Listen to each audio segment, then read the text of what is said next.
Welcome everybody. Blessed are those that visit this channel and enjoy the content here. A topic I made a video on in the past was that I feel as though Koreans, people from South Korea who are pro gamers, if South Korea was all in on a game, a lot of people played it, the esports infrastructure was there, the coaching, the player base, I feel as though they would dominate any esports game they played, including games that traditionally you don't think of them dominating, like Quake or Counter-Strike, etc. Now, when I made that video, which by the way, a number of Koreans actually reached out to me, they loved, they enjoyed it for the national pride element of it. My point basically was, the gist is that if they had this all-in approach and the esports infrastructure Arsenal was aimed towards trying to succeed in this game, they wouldn't, it's not that they would dominate as in they'd be the only good players or no one would ever beat them. No, they would have either the best player or some of the best players. And generally, I think they would have more of the best players and teams than any other major region around the world.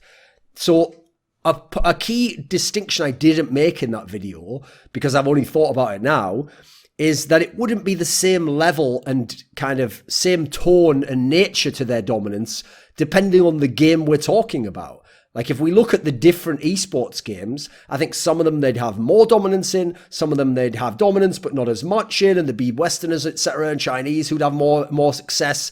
So when the International 8 was going on recently, I saw Reapered, legendary South Korean top laner of SK Telecom and MiG Blaze fame, but more recently known as the coach of EDG and now obviously of Cloud9 in the NALCS. He made a comment which was something along the lines of, it's a classic joke of like, you see how much the prize money is for TI8 and you go, right, when do I switch to Dota? How do I do it? And so I replied to him and told him that Koreans would actually have competition in that game. And that's what sparked me to think that how would the Koreans dominate and fare in each of the big esports games relative to the Westerns and whoever is already there. So some of the games we have history for. We have 3 big games, 4 actually, that we can talk about that Koreans absolutely played, were dominant in and were among the best. So we'll go with them in what I think is the order of dominance. So we will start with Starcraft Brood War, a game that was mainly played from around 2000 to, let's say, 2011 or 2010 in terms of its heyday and being a really strong esport and having the Korean esports infrastructure. Obviously, it was being built at that time, but aimed around it, having all the players playing it. Now, this is a game which in its heyday, so let's go to like the middle of that period, like 2005 to 2008, the dominance that Koreans were at was a level that is unreal. I don't think any other esports game will ever exist in which Koreans are just by far the best players over any region than this game. Part of it is because the demands of the game are so insane. You have to basically be good or very good in many totally distinct skills that are all very, very different, but all at the same time or with some aggregate of them. And then if someone's better at one, you have to be able to counter that or to be able to deal with that using another and hope that they're not as good in that area. So you have to have precision micro, the little movements you make with the army so you can beat a bigger army with less troops because you use better micro and the little tricks. You have to have consistent macro. You have to be able to produce armies quickly, efficiently, in a manner where even if you win a fight, if the other guy's out producing you, he may end up being ahead. So you have to be good at that. You have to have a wide game understanding, how to play against 2 different races than your own and your own race and all the different maps, and the maps are very large, and the game isn't just win one big fight and win like StarCraft 2 was during the middle period and early period of it. It's about lots of building up engagements and having multi-base fights and denying a base and taking a base and harassing here, but then he tries to build a big army. There's so much to it that's a very wide skill set as well. But then also you must have, if you want to be a champion and a great player, a deep knowledge of the minutiae of the game, the very simple aspect, not just micro, but of like why you move tanks in this particular way. What happens when you let a dark what the fuck do you call it? What happens when you let a Reaver go down in your line and how to beat it off and what to do, what's the correct response to something. This isn't all just about things you can learn on paper. These are things where you got to understand the units and their interactions to a very deep level. That's why someone like Jaedong's use of lurkers is about 10 times better than anyone else's. That's why someone like Bisu can use certain units in a way that other people can't. Then you come to a game like League of Legends. I would say that this is a game where Koreans have also been fabulously dominant. By the way, for Brood War, it would have been laughable to imagine a Westerner, any Westerner of any stripe and with any amount of time in Korea, playing in Korea and actually getting to like semis of an OSL or an MSL in like 2006. It just would have been inconceivable. Then you got League of Legends. League of Legends, first of all, has a team focus. So it's different than StarCraft. It's different than Quake. It's different than Brood War. So grinding individually and learning by yourself is great. You see fabulous players who are incredibly skilled like Matter. You think of Smeb. You think of Faker. These players individually, yes, are bananas. But the gap between them in terms of raw skill and someone in a game like Quake or Counter-Strike or Brood War, yes, the gap isn't as large. So that isn't alone what's going to make you the dominant player for your Korean. Instead, winning in this game is going to ultimately depend upon working with your teammates, because of the team aspect, and being able to conceptualize a solution to a problem in the game or create a problem for the opponent and then pull it off together with your teammates. So if you're amazing and have amazing knowledge and do all this stuff great, but the other guy with you doesn't and you can't communicate and get on the same page, you're not going to actually win. Whereas a team from a region that's maybe not as good, but are all on the same page, maybe not even as skilled, but have the right ideas and pull them off, they could beat you in that game. Even so, heavily favoured to Koreans. They are so good. In terms of success, to almost a Brood War level, even though individually they can't dominate the same way in the game because of the team aspect. Because even though the game individually is simpler, the complexity comes from that team aspect, and it has somewhat more streamlined tactics, like flowchart of how the game's going to work. And so Koreans are amazing at that style of learning and getting everyone on the same page and all obeying orders in that sense. And so they excel in that sense and therefore are still able to be massively dominant despite some of the Western players being as good or only a little bit less or negligibly worse. Arguably, as I said, Korea's most dominant game outside of Brood War. Then you come to StarCraft 2. StarCraft 2, less complex game than Brood War. Perhaps more deep in terms of very simple issues like fight engagements, the angle that you take a particular fight, the one-off decision-making choice that you make in a tech switch when a window opens where there's options to do this, and adapting to what the other guy's tech switch or what he's trying to build. Once you've got those limited aspects, this key team fight, this key tech switch, this key adaptation, it's then about executing that as well as possible. If you execute that as well as possible, those couple of things could win you the whole game. So it's about being excellent at those, but there's less of an issue about the precision micro and the macro, which is a lot more simplified, and the wider understanding. There's not a lot of the same toolkit as Brood War. I often compare Brood War and StarCraft 2 as Quake to Counter-Strike, because Quake, I'm not talking about Quake as a team mode as well. Quake is a game in which obviously you need a wide skill set, very different weapons, very different styles, movement, shooting, dodging, being able to line up the crosshair. Then there's tactics, whereas Counter-Strike's like a more limited type of aiming, but you've got to be much better at it. It's hit scan aiming, and it's one shot what kills, and it's headshots, but you've got to be excellent at that. And then there's a tactical element, which even perhaps goes deeper than some of the Quake stuff, which is more in the moment. So Westerners in this game have had very legitimate success. It's comparable to where the best Overwatch players are individually in that game. They've had some players that won championships, players that were either the best or contending for the best in their role briefly, or at times were contending. This has been possible, whereas it was impossible in games like Brood War and to some degree in League of Legends. So then we come to Overwatch. Now, obviously before Overwatch, a lot of people naively didn't know Koreans could be good at FPS games because they are obviously aren't aware of a game like Crossfire. They aren't aware that in CS 1.6 with extremely limited resources and a tiny player base, they still had a world-class team for a number of years. Overwatch fits my minimum expectation, but it doesn't have the same level of dominance. Westerners can compete in Overwatch individually, and they don't have many teams, but when they've had very good Western teams, but generally they aren't the best teams and they aren't the best players. Even so, you'll get a player like Muma, the tank player of the Outlaws, or Soon, the DPS player, hitscan DPS of the LA Valiant, or Space, the tank of the LA Valiant, or Shorefor, the DPS player of the LA Gladiators. These guys in their peak and at their moment can be sick. They can be as good or contending with the very best Koreans, generally not going to be quite the best, but to a degree that's almost negligible in the game sometimes. It's the fact that the other people have a better team and a better aspect around them tends to decide who's going to win. Nevertheless, Korea's still got the best players. They've got more of the best players, and generally the Korean teams, the best Korean teams, are better than the best Western teams. So then we come to one of the reasons why that might be. Because in seeing why that might be, we can look at the games Koreans don't play and don't go all in on.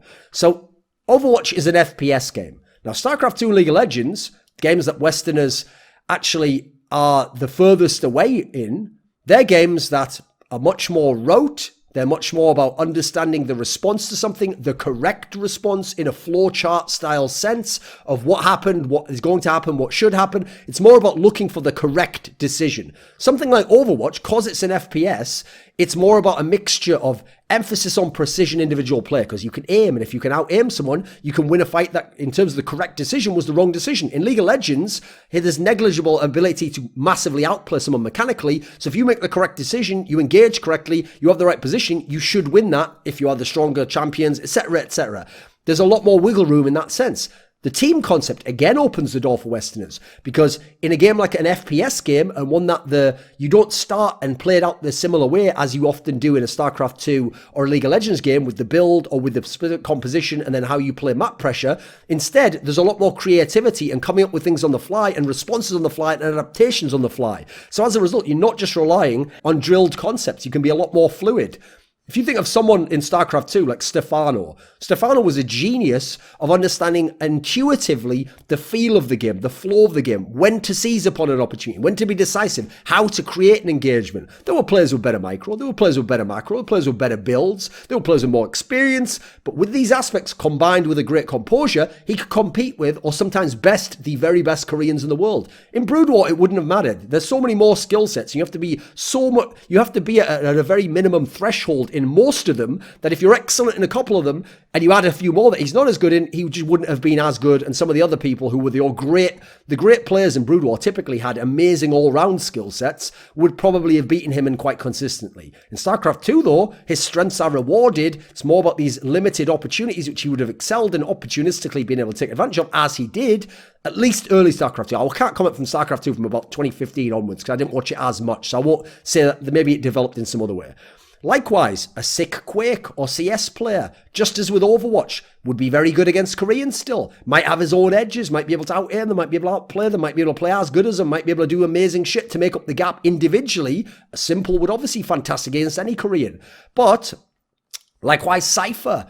But Koreans would still get very good at a basic flowchart of dueling if it was Quake, creating favourable scenarios if it was Quake or Counter-Strike. In CS, executing strategies, getting basic reads of the game and what the correct thing to do when you see someone here and you have this resource over here and a player on the other side, how to roll. They'd get good at those aspects, but there would still be room for strengths and styles that the Koreans aren't the gods at and aren't in line with their coaching style. Because that's the thing about Koreans. They love to play the right way. And that is because of the coaching influence and the way they see the game and they break it down into component parts. It's societal. They listen to those that are older than them. They do what they say. They don't talk back. Not all of them, but the ones who don't do those things get booted the fuck out. So you self-select for the people who do those, you get them, and then you basically, in a factory style manner, teach them, train them, break them down, build them back up in the correct manner to play it the correct way. So they excel at games you can practice by rote, you can grind, you can go to a very deep level on specific elements of it, you can tell someone what they should do and what you're going to do with them, and you can do that each time, and in doing so oppressively defeat the opponent with grinding efficiency. There is no Korean StarCraft 2 player who played in the style that Stefano played, or the style that Nanowar played. These were people with extreme strengths in certain areas, not as much in others, managing them, trying to ride those strong elements, not ultimately as good as the best all-round Korean players, but still competitive as a result, and in areas they weren't necessarily as godlike. This isn't the simplistic stereotype that Koreans are robots and they just learn that way, and Westerners are these emotional but fickle geniuses, but can they hold it together? That's too reductive. What I'm talking about is, in terms of stereotypes, because we're talking about vast groups of people, not specific individuals who might be exceptions, we're talking about the strengths and weaknesses that these different regions tend to exhibit in games. Westerners can come up with their own game and have done. They're influenced by their culture. So, for example, French people are often skilled, good in the moment, but they tend not to be as hardworking, to grind as much, to be as diligent in every detail and making sure it's as polished. As a result, their best players tend to be wildly exciting and dangerous, but can also flop or go into a slump really hard, find it tough to get out again because they relied on this flair, this fabulous quality, this taming of natural talent, but not entirely, and not bolting it in and caging it in any way. Danish players, very, very different. They tend to like a structured approach. They like to build up from smaller components. They like to make decisions which are correct based on the information at hand, but in a different sense to how Koreans are doing it. So they're fabulous at execution, not so good at being spontaneous. So if we now apply some of that to games that Koreans typically have never gone all in on, and therefore we don't really know how they do, I'm going to give you the three that everyone wants the answer to. Counter-Strike, Quake, and Dota. Dota 2, obviously. CS, okay, they would have some very strong aimers. You go and watch people like Jonak or Sabiel B or Prophet in Overwatch. They are phenomenal aimers. Flower, amazing mechanical ability, comparable to Simple. You go back into Quake and look at people like PowerK, Elan in the early days. Amazing rails, very, very strong mechanical ability. Up there with the best Westerners, if not as good. They would have very good strats. I think if you look even in CS 1.6 at the Eastro We Made Fox teams where they had those amazing strats on maps like Inferno where they had every flash timed, every push timed. If you look at Korean League of Legends with their understanding of the macro aspects and how they quickly adapt when the meta changes. The Brood War builds that were fantastically polished and refined and they could see when they executed every time on that exact timing.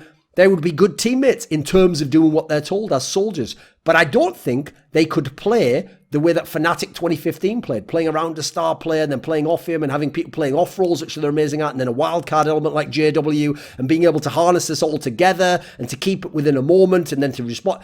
Or classic Virtus Pro, controlled chaos, like the strats and some kind of a conception of the game, but a different one to other people. And then this aggressive, decisive style of play. I think that wouldn't necessarily be better than what the Koreans would do, but it'd be a very interesting challenge. Again, if you want to take Danes as the closest analog in terms of Europeans or Westerners, you see that these are the teams that can sometimes mess up an Astralis. Even an Astralis or a Very Games is the best in the world at that point in time with their spontaneity, their creative play. They're embracing a different style of how to play the game with different strengths.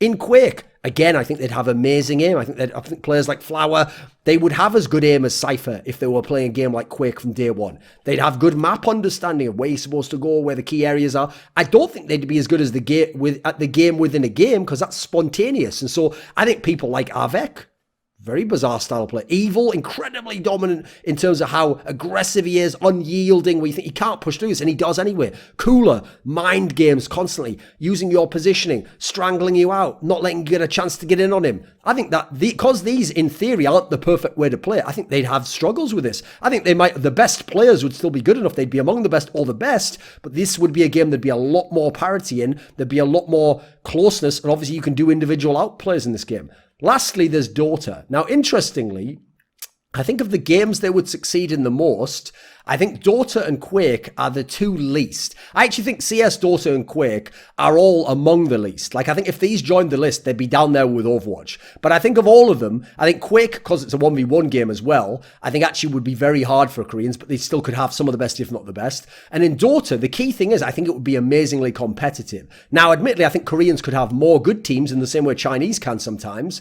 But I think overall, first of all, the key is that in Dota, unlike League, there's a lot more flair possible. You can show individuality, you can make different choices. There aren't as many streamlined correct decisions or hierarchy of decisions. There's more tools at your disposal, ways to how you change how you play a lane, how you play a hero, how you come back into a game. I think it would be super exciting to see the top Chinese or Western teams against the top Koreans. Admittedly, in Dota, they've kind of cheated because they've just combined talent from Europe and North America to make the best Western teams. They're not as regionalized as CS, so they haven't got as much talent, but they're combining it into smaller amounts of teams and making them extremely good to beat China. That's cool. So I think Korea would have the most, would have the best. But I thought this was an interesting way to analyze all the games, break them down, look at their strengths and weaknesses, what they excel in, what they don't emphasize as much. And you can see, I think overall, it's still, my original statement fits, but the dominance would be in different degrees, and some of them would be more fun to watch, and some of them would be less fun to watch.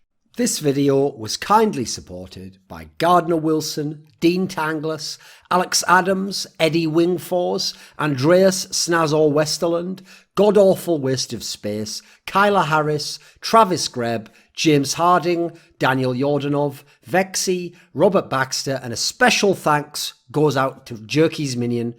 Do you want to suggest a topic or a guest to appear in my content? Do you want to ask me a question in my monthly AMA? Do you want teasers for upcoming content and guests? Want to take part in a discussion about esports with me? Put your money where your mouth is and join the Scrilluminati today. Link in the description box.